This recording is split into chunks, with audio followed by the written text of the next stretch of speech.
क्या आपको पता है कि हमारे सिर के ठीक ऊपर हर वक्त एक घर घूम रहा है, एक ऐसा घर जिसमें लोग रहते हैं, खाते हैं, काम करते हैं। लेकिन हैरानी की बात यह है कि वो न कभी गिरता है, न थकता है और न ही रुकता है। ये कोई कहानी नहीं, कोई सपना नहीं, ये हकीकत है। और उस घर का नाम है इंटरनेशनल स्पेस स्टेशन। अब सोचने वाली बात यह है कि अगर वो पृथ्वी के चारों ओर चक्कर लगाता है तो आखिर वो नीचे क्यों नहीं गिरता? क्या वो किसी जादू से चल रहा है या फिर अंतरिक्ष में कुछ ऐसा है जिसे हम आज तक समझ ही नहीं पाए? जब आप ये वीडियो देख रहे हैं उसी पल एक फुटबॉल मैदान जितना बड़ा विशाल यंत्र यानी ISS धरती के चारों ओर 27,000 किलोमीटर प्रति घंटे की रफ्तार से बिना कोई आवाज किए घूम रहा है। अब यहाँ बात यह है कि ISS हर 90 मिनट में धरती का एक पूरा चक्र लगा लेता है, यानी हर दिन 16 बार सूर्योदय और 16 बार सूर्यास्त देखता है।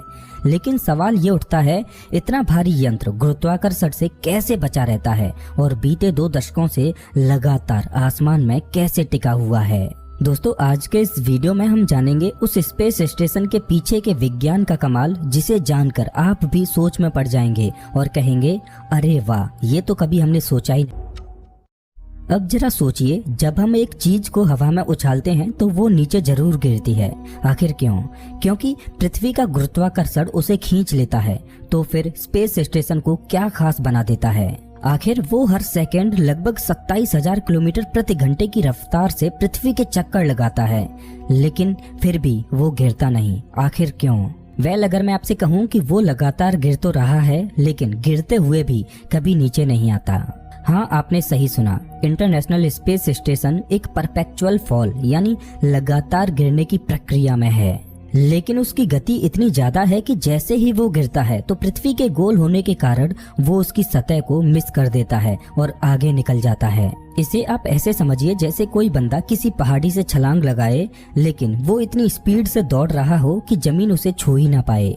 बस अंतरिक्ष में वही कर रहा है हमारा स्पेस स्टेशन, हर पल हर सेकेंड। अब सवाल ये आता है कि ISS का ईंधन कभी खत्म क्यों नहीं होता? सोचिए, हमारी कार हो, बाइक हो या फिर कोई हवाई जहाज, सबको चलने के लिए ईंधन चाहिए होता है।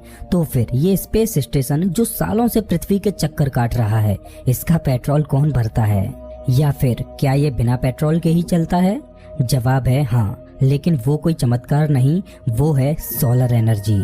ISS को इस तरह से डिजाइन किया गया है कि उसके विशाल सोलर पैनल्स सूर्य की रोशनी को पकड़ते हैं और उसे बिजली में बदल देते हैं, और यही बिजली चलाती है इसके कंप्यूटर, इसके सिस्टम और यहाँ तक कि एस्ट्रोनॉट्स की जरूरत की हर चीज। यानी ये समझ लीजिए कि जब तक सूरज चमक रहा है, हमारा स्पेस स्टेशन भी घूमता रहेगा। न टंकी भरवाने की टेंशन, न पेट्रोल के रेट की चिंता। सोलर पावर जिंदाबाद। लेकिन सवाल ये भी उठता है कि जब स्पेस स्टेशन अंधेरे में चला जाता है, यानी पृथ्वी की परछाई में, तब क्या होता है? तो जनाब, इस स्टेशन के पास हैं हाई कैपेसिटी बैटरियां, जो दिन के समय सूर्य की रोशनी से चार्ज होती हैं और रात के समय पूरे सिस्टम को चलाती हैं, यानी हर हालत के लिए तैयार। दोस्तों, आपने सुना होगा, चांद का गुरुत्वाकर्षण हमारे समुद्रों में ज्वार भाटा लाता है। चांद इतना ताकतवर है कि वो हमारे विशाल समुद्रों को खींच सकता है। तो सवाल ये है, अगर चांद समुद्र को खींच सकता है तो फिर ISS को क्यों नहीं? क्या ISS चांद से भी ज्यादा दूर है या फिर उस पर चांद का कोई असर ही नहीं होता? असल में ISS पृथ्वी के बहुत ही पास है, सिर्फ 400 किलोमीटर ऊपर। वहीं चांद पूरे 3,84,000 किलोमीटर दूर है, यानी चांद जितना पृथ्वी से दूर है उससे 1000 गुना ज्यादा पास है ISS। तो जिस तरह पृथ्वी चांद को अपनी ग्रेविटी से टाइडली लॉक कर लेती है, उसी तरह पृथ्वी की ग्रेविटी स्पेस स्टेशन को भी मजबूती से पकड़ कर रखती है। लेकिन ISS की तेज रफ्तार उसे गिरने से बचाए रखती है। यही है उसका ऑर्बिटिंग मैजिक। और चांद वो खुद पृथ्वी की पकड़ में है, तो ISS पर चांद का खिंचाव होता जरूर है, पर बहुत ही हल्का, क्योंकि पास वाली चीज यानी पृथ्वी ही ज्यादा जोर से खींचती है। आप इसे ऐसे समझिए जैसे 2 लोग आपको एक साथ खींच रहे हैं, लेकिन एक आपके पास खड़ा है और दूसरा दूर। आप किसकी ओर खींचेंगे? बिल्कुल उसी तरफ जो पास है, और वही हो रहा है स्पेस स्टेशन के साथ भी। लेकिन एक और सवाल जो किसी भी साइंस फिक्शन लवर के मन में जरूर आता है, क्या वहाँ रहने वाले लोग टाइम ट्रेवल करते हैं? सुनने में ये अजीब जरूर लगता है, पर जवाब है हाँ। थोड़ा सा हकीकत, थोड़ा सा साइंस फिक्शनल।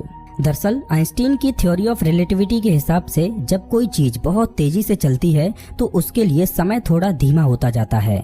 अब चूंकि ISS लगभग 27,000 किलोमीटर प्रति घंटे की रफ्तार से घूम रहा है तो वहाँ समय धरती के मुकाबले थोड़ा धीमा चलता है। यानी अगर कोई एस्ट्रोनॉट 1 साल स्पेस स्टेशन में बिताता है तो वो धरती पर रह रहे इंसान से थोड़ा सा कम बूढ़ा होगा। जी हाँ, स्पेस में रहने वाले लोग सच में कुछ माइक्रो सेकेंड्स पीछे रह जाते हैं, यानी वो भविष्य से थोड़े करीब होते हैं। ये टाइम ट्रेवल कोई एवेंजर्स जैसी चीज नहीं है, लेकिन विज्ञान की दुनिया में ये उतना ही रोमांचक है और यही तो है स्पेस स्टेशन की असली जादूगरी। अब तक हमने समझा कि इंटरनेशनल स्पेस स्टेशन गिरता क्यों नहीं, कैसे चलता है और वहाँ टाइम कैसे थोड़ा अलग होता है। लेकिन अब सवाल उठता है, आखिर इंसानों को वहाँ भेजने की जरूरत ही क्या है? इतना खर्चा, इतने रिस्क और हर एक मिशन करोड़ों डॉलर में जाता है, तो आखिर क्यों? क्योंकि दोस्तों हम इंसान हैं और इंसान की सबसे बड़ी ताकत है जिज्ञासा। हमें जानना है कि अंतरिक्ष में क्या है। हमें समझना है कि जब गुरुत्वाकर्षण नहीं होता तो इंसानी शरीर कैसे बदलता है। क्या हमारी हड्डियां कमजोर होती हैं? क्या दिल धीमा धड़कता है? क्या खून ऊपर की तरफ बहने लगता है? ISS एक चलती फिरती लैब है जहां हम इंसान भविष्य की तैयारियां कर रहे हैं, चाहे वो मंगल ग्रह की यात्रा हो या फिर धरती पर नई दवाओं की खोज हो। यहाँ हो रहे एक्सपेरिमेंट से हम सीख रहे हैं कि कैसे हम जीरो ग्रेविटी में जीते हैं और कैसे हम अंतरिक्ष में इंसानियत को जिंदा बनाए रख सकते हैं। और शायद सबसे बड़ी वजह यह है कि जब हम वहाँ से पृथ्वी को देखते हैं तो हमें दिखाई देता है एक नीला नाजुक सा गोला, तो हमें एहसास होता है कि हम सब एक ही घर के मुसाफिर हैं। और अगर हमें सितारों तक पहुँचना है तो ये सफर यहीं से शुरू होता है। अब सवाल ये है कि ये लगातार घूमता कैसे रहता है? क्या ये लगातार ईंधन जलाता रहता है? तो जवाब है नहीं। पृथ्वी के ऑर्बिट में एक बार पहुंचने के बाद ISS को इंजन चलाने की जरूरत नहीं होती, क्योंकि वहां हवा नहीं है, यानी कोई रेजिस्टेंस नहीं है जो इसे धीमा कर सके। और यहाँ न्यूटन का पहला नियम काम करता है जो कहता है कि जो वस्तु गति में है वो तब तक गति में रहेगी जब तक कोई बाहरी बल उस पर असर ना डाले। ईंधन तो केवल 2 जगह लगता है, जब ISS को लॉन्च किया गया था तब, और जब थोड़े थोड़े समय पर उसकी ऊंचाई को ठीक करना होता है तब, जिसे रीबूस्ट कहते हैं। और ISS को साल में 2 से 5 बार रीबूस्ट किया जाता है ताकि वो अपने परफेक्ट पाथ पर बना रहे। अब सोचिए, अगर हम ISS को रीबूस्ट ना करें तो क्या होगा? अगर ISS को रीबूस्ट ना करें तो धीरे धीरे रेजिडुअल एटमॉस्फेयर की वजह से ये नीचे आने लगेगा। कुछ सालों में ये धरती के वातावरण में दोबारा प्रवेश करेगा और जलकर खत्म हो जाएगा। बाहर से देखने पर ISS किसी चमकते हुए धातु के कीड़े जैसा लगता है जो धरती को आलिंगन में लिए हुए है, लेकिन जैसे ही आप इसके भीतर कदम रखते हैं तो आप पहुंच जाते हैं एक ऐसी जगह जहां हर सेंटीमीटर पर विज्ञान का विस्फोट हो रहा है। हर दीवार पर इंस्ट्रूमेंट्स, मॉनिटर्स, फ्लोटिंग लैपटॉप्स और वो एक्सपेरिमेंट्स जो आप धरती पर कभी नहीं कर सकते। एक अंतरिक्ष यात्री ने इसे कुछ इस प्रकार से बयान किया कि यहाँ रहना ऐसा है जैसे आप एक साथ कंप्यूटर, रॉकेट और केमिस्ट्री लैब के अंदर जी रहे हों, जहाँ ऊपर और नीचे का कोई मतलब नहीं होता। जीरो ग्रेविटी में न दिशा मायने रखती है न वजन। यहाँ आप छत पर सो सकते हैं, हवा में तैरते ऑरेंज जूस को चम्मच के बिना पी सकते हैं और वो रिसर्च कर सकते हैं जो धरती की किस्मत बदल सकती है। जीरो ग्रेविटी में इंसानी जीवन की सबसे साधारण क्रियाएं भी जटिल हो जाती हैं। चलिए जानते हैं कि एक दिन अंतरिक्ष में कैसा होता है और शायद आपको एहसास हो कि हम धरती पर कितनी चीजों को लाइटली लेते हैं। एस्ट्रोनॉट्स GMT यानी ग्रीनविच मीन टाइम के अनुसार चलते हैं। उनका पूरा दिन मिनटों में बटा होता है, लेकिन वहाँ कोई सूरज नहीं उगता जो शरीर को बताए कि अब उठो। वो आर्टिफिशियल लाइट और अपनी बायोलॉजिकल क्लॉक पर निर्भर करते हैं। ब्रश करते समय टूथपेस्ट खाई जाती है और थूकने की जगह टॉवल से पहुंची जाती है, क्योंकि थूक हवा में तैरने लगता है। कॉफी एक पाउच में आती है और उसे स्ट्रॉ से पिया जाता है, क्योंकि जीरो ग्रेविटी में लिक्विड को होल्ड करने के लिए मग का कोई औचित्य नहीं बनता। चलो अब बात करते हैं उस हिस्से की जो सब जानना तो चाहते हैं पर कोई पूछता नहीं। स्पेस में टॉयलेट जाना एक पूरा मिशन होता है। एस्ट्रोनॉट्स खुद को वैक्यूम टॉयलेट से बांधते हैं। नंबर 2 एक कंटेनर में खींचा जाता है और बाद में री एंट्री के वक्त जला दिया जाता है। नंबर 1 फिल्टर होता है, प्योरीफाई किया जाता है और वापस पीने के पानी में बदल जाता है। हाँ, वो उसे पीते हैं, उसका स्वाद वैसा नहीं होता जैसा आप सोच रहे हैं। आपको बता दूं कि ISS 90% तक पानी रिसाइकल करता है। सांस, पसीना और पेशाब सब वापस इस्तेमाल होता है। कल की कॉफ़ी आज की कॉफ़ी में बदल जाती है। ISS में खाने के पैकेट्स सील्ड होते हैं, उन्हें एक खास डिवाइस से गर्म किया जाता है। हॉट सॉस वहाँ सबसे ज़्यादा पसंद किया जाता है क्योंकि स्पेस आपके टेस्ट सेंस को डल कर देता है। ISS में एस्ट्रोनॉट्स सिर्फ सेल्फी नहीं लेते बल्कि उनका एक टिपिकल दिन होता है। 10 घंटे से ज़्यादा scientific experiments, maintenance checks, space walk की तैयारी, धरती से कांस्टेंट कम्युनिकेशन और रोज के 2 घंटे वर्कआउट। सोने के लिए ना बेड ना बेडरूम, बस स्लीपिंग बैग्स दीवारों से बंधे हुए होते हैं। कुछ एस्ट्रोनॉट्स हवा में ही तैरते हुए सोना पसंद करते हैं, जैसे कोई फ्यूचरिस्टिक बटरफ्लाई। सोचिए आप हर 90 मिनट में धरती का चक्कर काटते हुए सो रहे हैं। ये सिर्फ विज्ञान नहीं है, ये इंसानियत की नई परिभाषा है। दोस्तों, सच्चाई ये है कि ISS हमेशा के लिए नहीं बना है, वो बूढ़ा हो रहा है, उसमें लीक्स हो रहे हैं, सिस्टम को लगातार मरम्मत की जरूरत पड़ती है।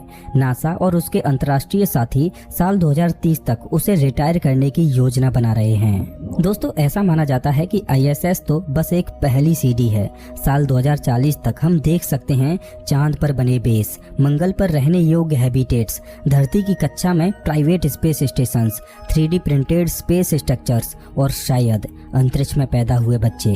ISS सिर्फ कोई एक मशीन नहीं है, बल्कि वो एक निशानी है इंसानों की हिम्मत की, उसकी सोच की और उसके सपनों की।